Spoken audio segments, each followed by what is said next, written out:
Hello and welcome back to another Tesla video with me, Adam Uninformed.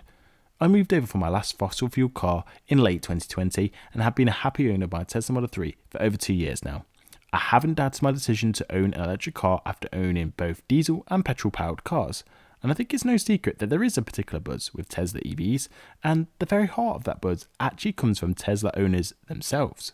You may not know this, but Tesla actually pays £0, $0, absolutely nothing for ads unlike its ICE-powered competitors, and so the buzz and hype that you hear around Teslas comes directly from owners themselves. For me, I think the whole thing is pretty crazy because if you think about it, 99% of EV owners today have all come from petrol or diesel powered cars, so they probably have the same car ownership background as you or I. That made me think, if I put myself in your shoes, what would I want to hear if I drove a petrol or diesel or even a hybrid car today? What 4 reasons would convince myself to move to a Tesla Model 3 or Tesla Model Y? Spoiler alert, I won't be talking about environmental factors within those 4 reasons. This video will be exclusively about car ownership and why owning a Tesla Model 3 will be good enough for you to close the door on petrol ownership for good.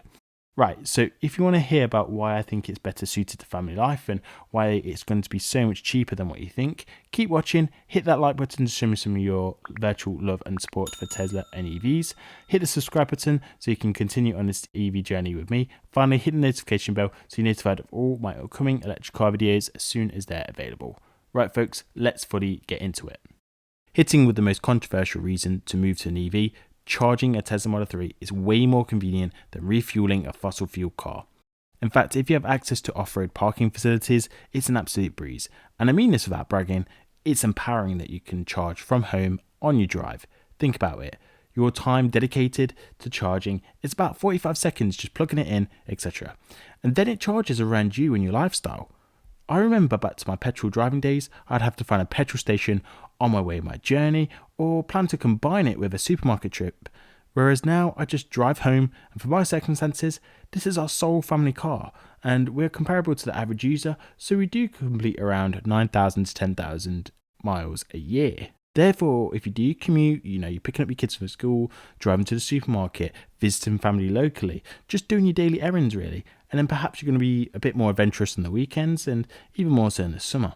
You may be surprised to hear that you never really just have to sit and wait for a charge. So whilst you initially may think charging is inconvenient, it's pretty much the opposite to the refueling experience. It's truly liberating that you do not need to rely on your petrol station having fuel and then queuing up to obtain said fuel.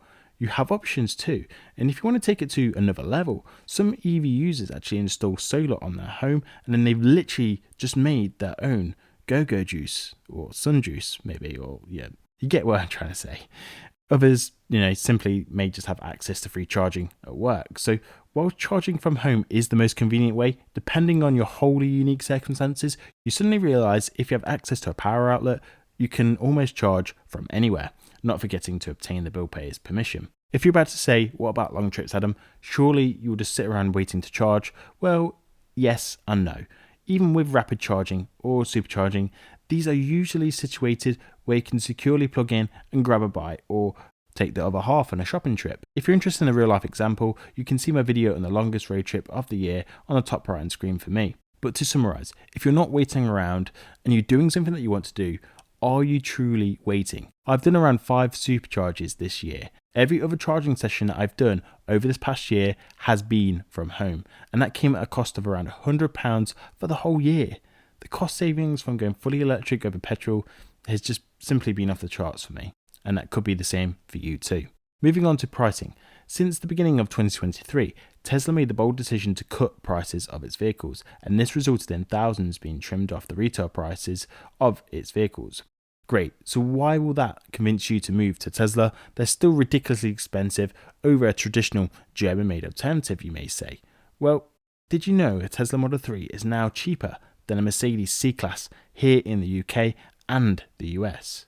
I did a video on it not too long ago, but the price of producing electric vehicles, and in particularly the battery packs, is continuing to fall, and so Tesla can and they have passed on these cost savings to make brand new Teslas more affordable.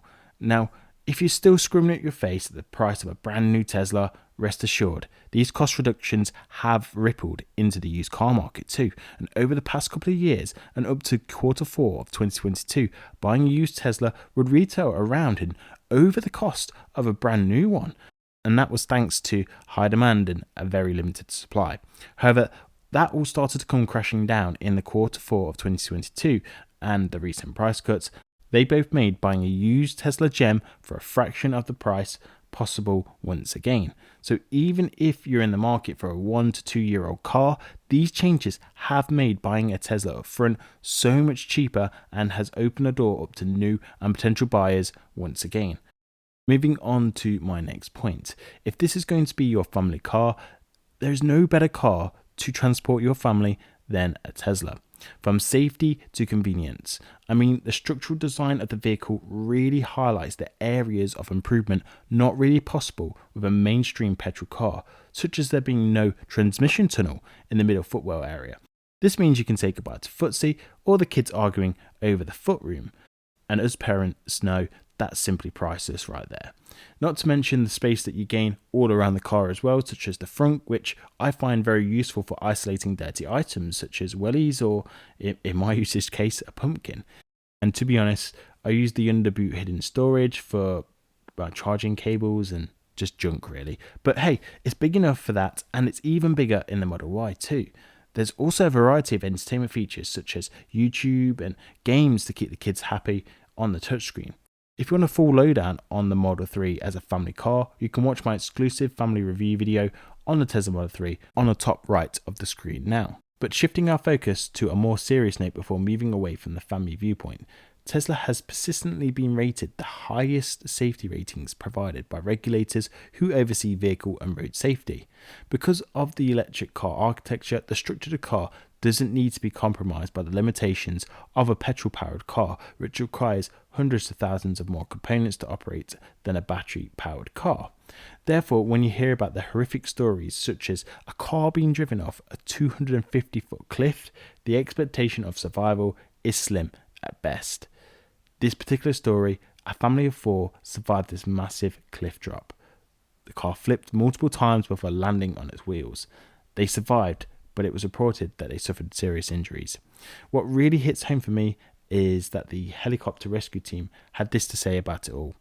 I quote, "We go there all the time for cars over the cliff and they never live. This was an absolute miracle." Now, sadly, after the story broke, it was further reported that the incident may have had a malicious intent. But sticking with the narrative of the vehicle, the Tesla Model 3 design and structure potentially saved the lives of all these occupants. It was simply a miracle, and so I'll pop a link to the article in the description if you want to read the rest of the story. The fourth reason to ditch your petrol or diesel car is the fact that your Tesla Model 3 is more convenient to service or maintain than your petrol or diesel car. The fundamentals on an electric car is that it's made up of thousands of less parts, and so with less mechanical breakpoints, that's going to be less friction between those components. That means less wear and tear, and that means less time in the garage and more time on the road. Even better yet, when it comes to servicing, Tesla is so confident in its reliability of its vehicles that they insist on servicing as a as-needed basis. There is a small list of items of service recommendations that you can do from home, such as topping up your washer fluid and washing your cabin filters. I recently did my own filters from home, but you only need to rely upon service should you notice a difference or notice a failure occurring. Even then, you can generously rely on Tesla's mobile service to come out to you to rectify the issue with a simple appointment made via your Tesla app on your smartphone. A mobile technician will come out to you and attempt to fix said issue. But to summarize, the Tesla Model 3 is more convenient to service and maintain because it's eradicated the annual servicing requirements. It's made maintenance much more convenient for you. Fewer failures to deal with, and when the unexpected occurs, you could get the solution dealt with at your doorstep or at your place of work. And let's not forget that the issue could even be fixed over the air. By that, I mean software updates could be used to fix your issue at hand. It's these little incremental factors that make owning a Tesla that next step over your typical petrol ownership experience. So to conclude, I've scraped just the surface of why Tesla owners will never be petrol owners ever again. The cost of recharging is undoubtedly cheaper. The convenience of recharging is better from home. Maintenance should be less, and the car comes with industry-leading safety as standard. I didn't really give software updates and autopilot a word of a shout out in the video, but they do make the Tesla ownership ever so more unique and special over petrol car ownership. In particular, the software updates really do just make it feel fresh every so often with new features and capabilities. So what did you guys think? Are you planning on saying goodbye to your petrol car over the next couple of years? And if so, I'd love to know what's convinced you. If you're not sure what to comment and you want to show me you got this far in the video, you could simply comment future or existing Tesla owner, and I'll give you a cheeky thumbs up for the support. If you've not done so already, please hit the like button, subscribe, share the video with your friends, family, or any other group that may find it beneficial. As always, you folks have been great, and I'll see you in the next one. Ciao.